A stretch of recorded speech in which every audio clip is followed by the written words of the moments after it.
એક વખત પ્રેમથી બોલશો ઓમ શાંતિ.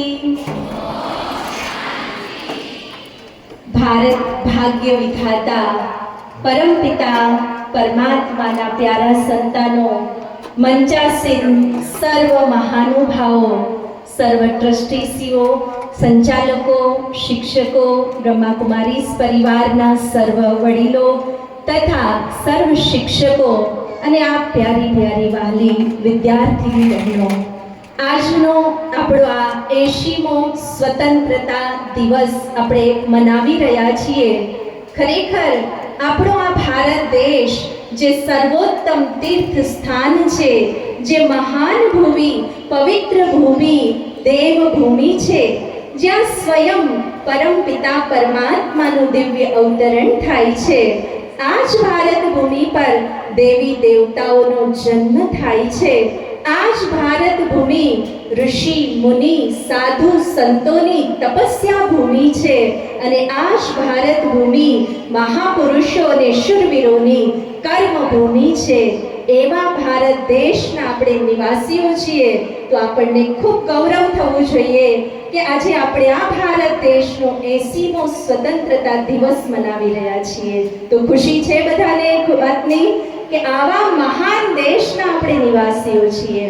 બહેનો, ભારત દેશ તો આઝાદ થયો અંગ્રેજોની ગુલામીમાંથી એને 80 વર્ષ પૂર્ણ થયા. પણ આજે હું આપને એક પ્રશ્ન પૂછવા માંગુ છું કે શું આપણે ખરેખર આંતરિક રીતે ગુલામ છીએ કે આઝાદ છીએ? આઝાદ છીએ. વાહ, ખૂબ સરસ જવાબ આપ્યો.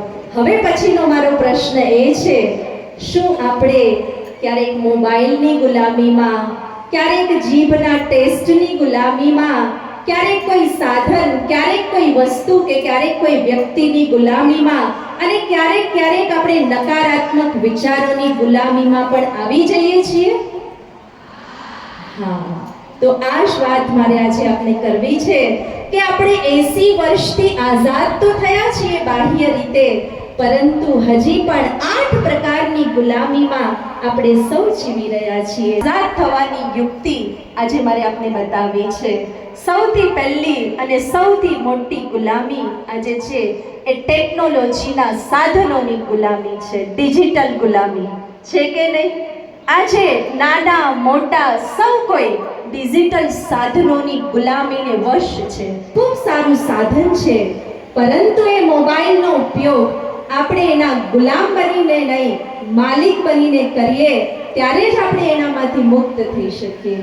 ઘણીવાર એવું થાય છે કે ફક્ત 5 મિનિટ માટે મોબાઈલ જોવા આપણે હાથમાં લઈએ, રીલ્સ જોતા જોતા, મેસેજ જોતા જોતા, સ્ક્રોલિંગ કરતા કરતા કલાકો નીકળી જાય છે. થાય છે આવું? અને એ આપણો ટાઈમ, એનર્જી વેસ્ટ કરી દે છે. માટે બહેનો, સૌથી પહેલી આજે આપણે જે ગુલામીમાંથી મુક્ત થવાનું છે, ડિજિટલ સાધનોનો ઉપયોગ કરવા છતાં પણ એને આપણા કંટ્રોલમાં રાખીને આપણે ઉપયોગ કરવાનો છે. આપણે એને વશ થઈને ઉપયોગ કરવાનો નથી. તો આ પહેલી ગુલામી. બીજી ગુલામી એ છે જીભના ટેસ્ટની ગુલામી. ચોકલેટ વગર તો મને ચાલે જ નહીં, પીઝા તો મને બહુ ભાવે, આ બધી વાત, મેગી વગર તો હું એક દિવસ પણ ન રહી શકું. આ બધી વાત કોની છે? આપણા જીભના ટેસ્ટની વાત છે. અને એ ટેસ્ટ ખાતર આપણે આપણા શરીરની તંદુરસ્તીને પણ નથી જોતા. શરીરને ફાયદો થાય કે નુકસાન, બસ જીભને ટેસ્ટ આવવો જોઈએ. પણ યાદ રાખજો બહેનો, ટેસ્ટ ફક્ત જીભની ચાંચ પર જ છે. આગળ જતા શરીરમાં એ શું ફાયદો કરે છે એનો પણ ક્યારેક વિચાર કરજો. ક્યારેય પણ જીભના ગુલામ નહીં બનો. એના માટે 3 શબ્દ યાદ રાખશો: ચાલશે, ભાવશે અને ગમશે.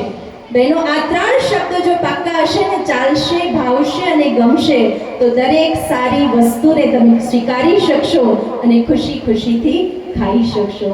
ત્રીજી ગુલામી એ છે સંગની ગુલામી. આ ફ્રેન્ડ વગર તો મને ફાવે જ નહીં, આની સાથે જ મને ફાવે, આના વગર તો હું ઉદાસ થઈ જાઉં, આના વગર તો મારો મૂડ બગડી જાય. હા બહેનો, ફ્રેન્ડશિપ હોવી જરૂરી છે. હું પણ તમારી જેમ જ આ સ્થાન પર હતી અને મારી પણ ફ્રેન્ડ્સ હતી, પણ ફ્રેન્ડશિપની ગુલામી એવી ન હોય કે એના વગર આપણે ઉદાસ થઈ જઈએ, નારાજ થઈ જઈએ. યાદ રાખજો, કોઈ આપણી સાથે કાયમ રહેવાનું નથી, સિવાય એક બેસ્ટ ફ્રેન્ડ, એ છે પરમપિતા પરમાત્મા. જ્યારે પરમાત્મા સાથે આપણી સાચી ફ્રેન્ડશિપ જોડાઈ જાય અને રોજ એની સાથે આપણે મનોમન વાત કરવા લાગીએ ને, તો પછી આપણને ક્યારેય પણ એકલાપણાનો ડર કે દુઃખ લાગશે નહીં. માટે બહેનો, આજથી તમારે પણ ભલે ફ્રેન્ડ હોય, પણ એના ગુલામ બનીને એની સાથે નહીં રહ્યો, માલિક બનીને રહ્યો, ખુશી ખુશીથી રહ્યો, એડજસ્ટ થઈને રહ્યો. અને કદાચ એના વગર પણ તમારે ચલાવતા શીખવું પડે તો શીખી લો, કારણ કે ભગવાન જેવું બેસ્ટ ફ્રેન્ડ આ દુનિયામાં કોઈ નથી, એ હું મારા અનુભવથી કહી શકું છું. ત્યાર પછીની જે ગુલામી છે એ છે લોકો શું કહેશે એની ગુલામી છે. કહેવાય છે ને કે સબસે બડા રોગ ક્યાં કહેંગે લોગ. યાદ રાખજો કે જ્યારે આપણું કર્તવ્ય સાચું હોય, આપણી દિશા યોગ્ય હોય અને આપણા સંસ્કારો જો શ્રેષ્ઠ હોય ને, તો કોઈનાથી ડરવાની જરૂર નથી. આત્મવિશ્વાસ, પૂર્ણ ઉમંગ, ઉત્સાહ અને સાહસથી આગળ વધતા રહો. એક દિવસ લોકો સામેથી તમારા ચરણોમાં ઝૂકશે, એ મારો પોતાનો અનુભવ છે. બીજી વાત બહેનો, જ્યારે કોઈ ખરાબ કામ કરવા જાઓ ને, કોઈ ઉલટું પગલું ભરો ને, ત્યારે 1000 વાર વિચારજો કે હું આ કરું છું, લોકો શું કહેશે, મારા માતા પિતાની, મારા શાળાની, શિક્ષકોની શું આબરૂ રહેશે, એ સમયે વિચારજો. સારા કામ માટે ક્યારેય નહીં વિચારતા કે લોકો શું કહેશે. ત્યાર પછીની ગુલામી છે એ છે નકારાત્મક વિચારોની ગુલામી. આજકાલ દિવસે દિવસે જોવા મળે છે ટીનેજથી આજે ઘણા બધા વિદ્યાર્થીઓ ડિપ્રેશનમાં ચાલ્યા જાય છે અને સુસાઇડ કેસ, આત્મહત્યાના કેસ દિવસે દિવસે વિદ્યાર્થી જીવનમાં વધતા જાય છે. શું તમે આ વિદ્યાર્થી જીવનનો આનંદ લઈ રહ્યા છો બહેનો? હા કે ના? હા. તો આ વિદ્યાર્થી જીવનને તમે ખુશી ખુશીથી વિતાવો, એક એક પળનો આનંદ લો. પોતાના માટે સદા સમજો કે હું કરી શકું છું, મારા માટે કંઈ પણ અસંભવ નથી. યાદ રાખજો, ફક્ત આપણા માટે ફેસ, ફોલોવર્સ કે ફેમ એ જ ઇમ્પોર્ટન્ટ નથી, પરંતુ આપણા માટે પોઝિટિવ, પાવરફુલ અને પીસફુલ માઇન્ડ, આપણા વિચારો એ બહુ ઇમ્પોર્ટન્ટ છે. જ્યારે આપણે પોઝિટિવ, પાવરફુલ અને પીસફુલ રહીએ ને, તો કોઈ પણ કામ આપણા માટે અસંભવ નથી.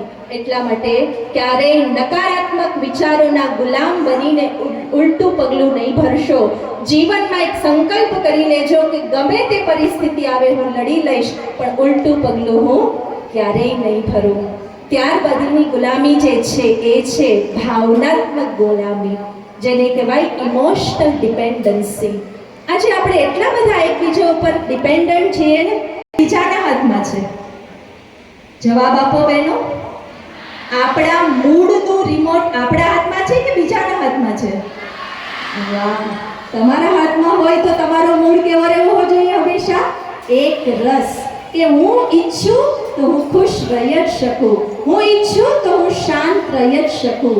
એનો મતલબ કે હું કોઈના પર ભાવનાત્મક રીતે ડિપેન્ડન્ટ નથી, મારે કોઈની પણ ભાવનાત્મક ગુલામીમાં નથી જીવવાનું.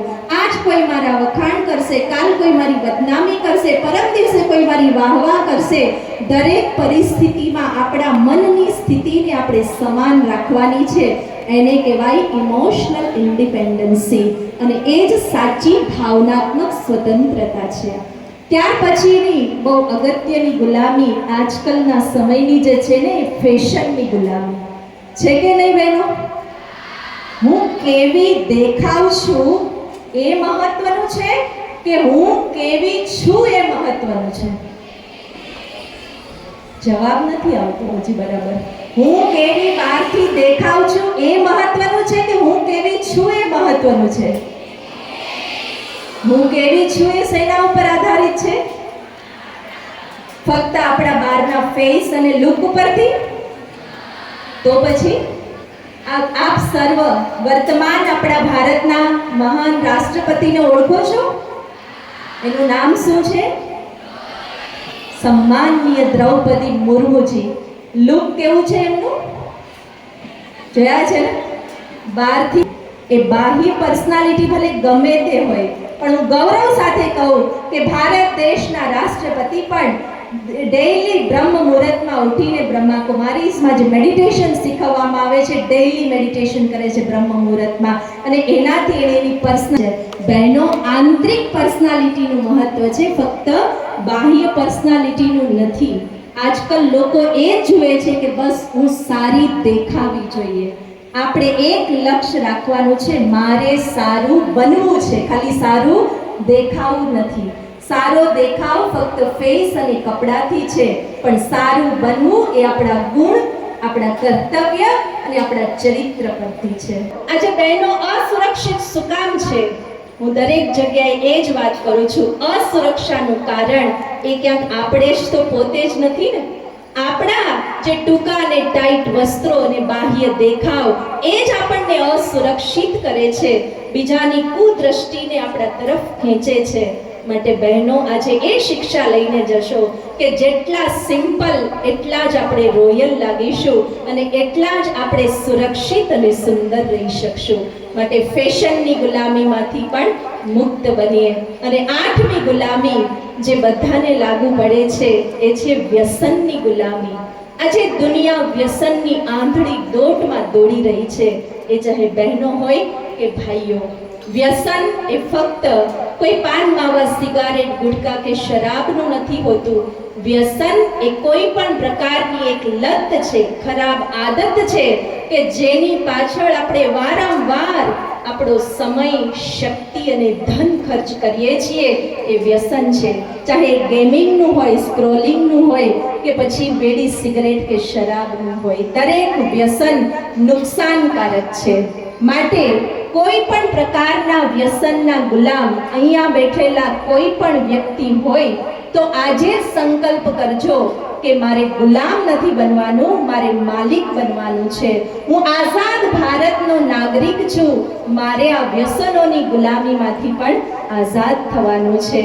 આપણા માનનીય પ્રધાનમંત્રી શ્રી નરેન્દ્ર મોદીજીએ નશામુક્ત ભારત અભિયાન ચલાવ્યું છે, જેના અંતર્ગત બ્રહ્મા કુમારીઝ દ્વારા પણ 10 લાખ નશા મુક્તિ પ્રતિજ્ઞા મહા અભિયાન ચાલી રહ્યું છે. આજે આપની સમક્ષ આવવાનો મોકો મળ્યો છે તો આપ સર્વ પણ એ અભિયાનના સાથી સહભાગી બનશો. એક નમ્ર નિવેદન છે કે બધા જ પોતાના દિલ પર હાથ રાખશો. મંચ પર વિરાજમાન સર્વ પણ અને સભામાં ઉપસ્થિત સર્વ પોતાના દિલ પર હાથ રાખીને આજે એક સંકલ્પ કરીશું. મારી સાથે તમે પણ હું બધાને નશા મુક્ત બનાવીશ. હું મારા ગામ, શહેર, શાળા અને દેશને નશા મુક્ત બનાવીશ.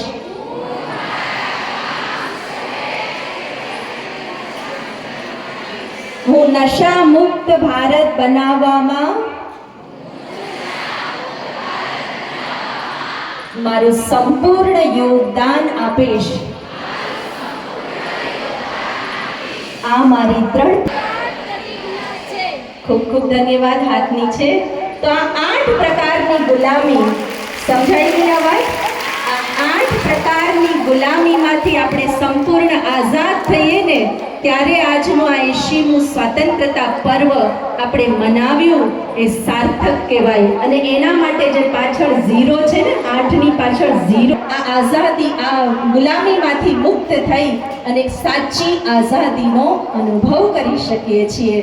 તો આજના આ આઝાદી પર્વમાં આપ સર્વને પણ આવી સાચી આઝાદી મેળવવાની ખૂબ ખૂબ બધાઈ હો, મુબારક હો, દુઆઓ.